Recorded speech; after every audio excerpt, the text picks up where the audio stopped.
পটুয়াখালীর মির্জাগঞ্জে হয়ে গেল মতুয়া সম্প্রদায়ের মিলন মেলা। শুক্রবার ও শনিবার 2 দিনে নানা আয়োজনে শেষ হলো তাদের সম্মেলন। এতে গোপালগঞ্জের ওড়াকান্দি, বাগেরহাটের লক্ষ্মীখালী সহ দেশের বিভিন্ন এলাকা থেকে মতুয়ারা অংশ নেন।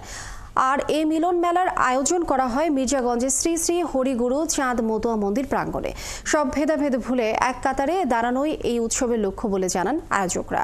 আহসানুল কবির রিপনের তথ্য ছবিতে প্রতিবেদন। ডঙ্কা আর কাসর বাজিয়ে আনন্দে মাতোয়ারা হয়ে পটুয়াখালীর মির্জাগঞ্জে হয়ে গেল মাতুয়া সম্প্রদায়ের মিলন মেলা। প্রতি বছর ফাল্গুন মাসের 1 থেকে 3 তারিখ মির্জাগঞ্জের হরিগুরু গোপাল চাঁদ মন্দির প্রাঙ্গণে হরিনাম মহাযজ্ঞ অনুষ্ঠান ও মাতুয়া সম্মিলনের আয়োজন করা হয়।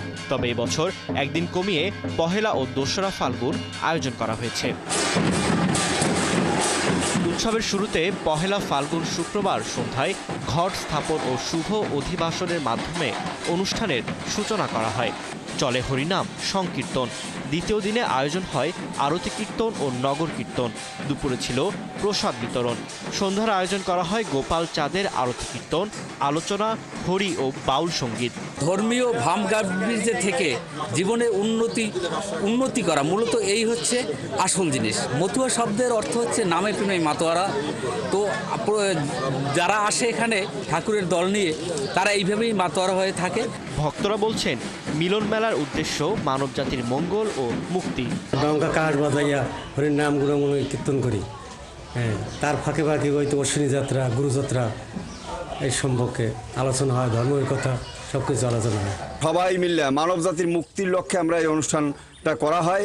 হাজার হাজার ভক্তের সমাগমে মানব জাতির কল্যাণের লক্ষ্যে আমরা এখানে 3 দিন ব্যাপী অনুষ্ঠান পরিচালনা করি।